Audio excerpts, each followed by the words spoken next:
社企起動，傷健共融，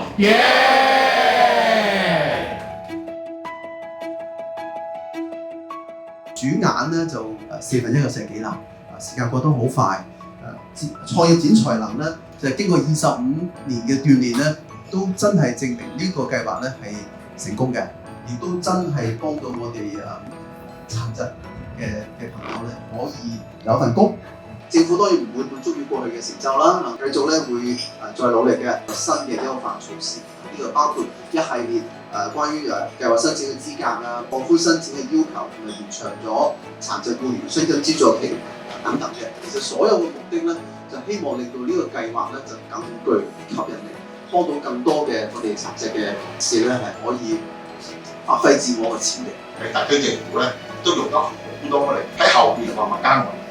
其實我哋個理念咧就話，我哋唔係簡單幫我哋嘅殘疾朋友，其實我哋係要幫埋佢嘅家人。當佢有份工俾佢做嘅話咧，佢會更加增長。社企喺香港嗰個社福嘅生態咧，其實擔當咗一個咧非常之重要嘅角色，係履行咗一個社會嘅使命嘅模式。商界同埋社企嘅合作咧，係有一個同行嘅一個角色嘅，共同去結合我哋嘅優勢，有共同嘅理念去前行。咁好多謝大家今日出席參與我哋呢個活動。社企咧，除咗提供工作嘅機會俾佢哋之外咧，亦都俾到僱員有機會成長同埋融入社會。創業展才能嘅計劃多年嚟咧都有為各界嘅共同努力，推行咗各項嘅優化計劃嘅措施，以增加對社企嘅支援。我亦都希望今日在座咁多位商界嘅翹楚喺度啦，可以多行一步，認真咁考慮聘用殘疾人士，攜手推動共融社會。而家咧就喺東華三院社會企業 IB Career 嗰度做嘢嘅，一路做咧做到12年啦，做曲奇餅嘅，同埋包裝啦，同埋做清潔嘅。因為我初我唔識㗎，因為我知道咧呢份工係唔做嘅，所以咧我哋逐步嚟，咁我咪進步咯。所有嘢都用錢㗎嘛，賺錢養家啊嘛，所以就要做嘢就咁解啦。我做咗3年嘅，今年咧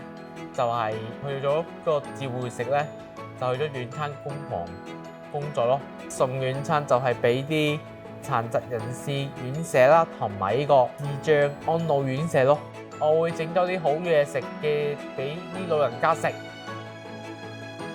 其實殘疾人士咧好多咧，亦都係好想出嚟坊間嗰度工作嘅。咁佢哋就會比一般嘅同事咧更加努力咁去完成佢哋嘅工作啦。所以其實佢哋係值得會有一份工，而嗰份工係可以發揮到佢嘅所長嘅。社企其實真係有2個元素嘅，一個咧就係一個叫社會元素，一個就係一個企業嘅元素。咁其實咧就可以係達到一啲嘅社會使命啦。因為始終咧就一個社區啊嚇，即係有啲特殊需要嘅人士咧，未必可以好短時間可以適應喺社區工作。咁正一個社企就可以俾到呢個機會佢咧，就喺嗰個工作上都可以發揮佢本身有嘅能力嘅。創業展才能好好啦，佢種子基金都係希望可以俾到我哋一個嘅起動基金，可以發展一啲企業啦。其實如果真係冇社會支援咧，就其實要嗰個長遠可以持續發展咧，係會難啲嘅。社會福利署檢視創業展才能計劃之後，喺2025年8月推出3項優化措施，以加強對社企嘅資助，